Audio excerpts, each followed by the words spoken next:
Alô, gente amiga. Eu, por ocasião das privatizações do governo do Fernando Henrique Cardoso, eu fazia uma série de restrições. Eu achava, interpretando o ponto de vista das esquerdas brasileiras, de que os monopólios, por exemplo, não deveriam ser privatizados. O monopólio da água, da telecomunicação, até por uma questão de segurança nacional.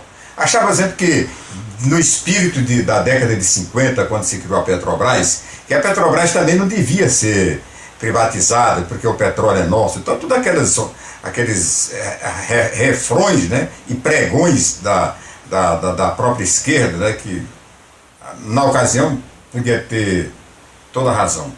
Hoje, totalmente diferente, o mundo hoje evoluiu 50 anos, né? Então a gente não pode continuar. Eu já passo a achar até que o principal erro do Fernando Henrique Cardoso, quando foi presidente da República, foi não ter privatizado a Petrobras, foi não ter privatizado os Correios, por exemplo, que hoje são pano de fundo e palco e cenário dos grandes escândalos do Brasil. Por quê? Porque essas empresas, né, quando administradas pelo governo, correm o risco, como aconteceu com a Petrobras, de serem aparelhadas para atender os interesses do governo.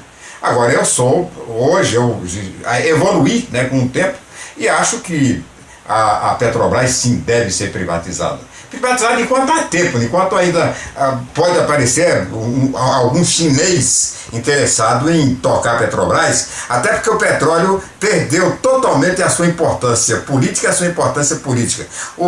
A sua importância política e a sua importância econômico-financeira. O barril do petróleo hoje está despencando. Está despencando por quê? Porque apareceram as energias alternativas. O etanol, do milho e da cana, o carro elétrico, né? Todas essas opções que foram criadas e que colocaram o petróleo num ponto de desvantagem com relação àquilo que sempre exerceu. Eu me lembro bem do tempo das reuniões, né, da OPEP.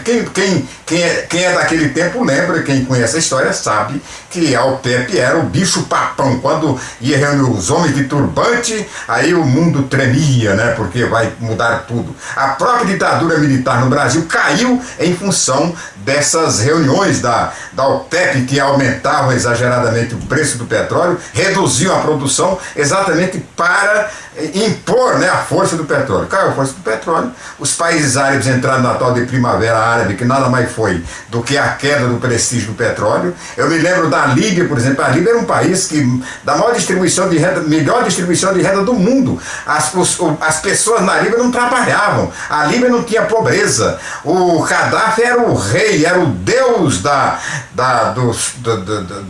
do país dele, né, enquanto o petróleo mandou. De repente o petróleo entrou em desgraça e o Gaddafi também.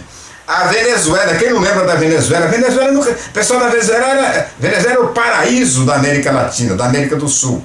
Até o petróleo cair. Quando o petróleo cair, não foi o Chávez, Hugo Chávez, que acabou com a estrela, que apagou a estrela da Venezuela. Que foi exatamente o petróleo que caiu. Então, está na hora, né? O petróleo aqui também está caindo. Nós estamos pagando um preço muito alto para pagar a corrupção, a propina, a roubalheira que foi estabelecida dentro da Petrobras. Eu acho que para acabar com isso, para definitivamente o Brasil ser passado a limpo e poder caminhar em paz, é completar esse processo de privatização, incluindo a Petrobras. Falei e tá falado. Página Brasil. A notícia em um clique. Acesse paginabrasil.com, uma empresa do Grupo Capital de Comunicação.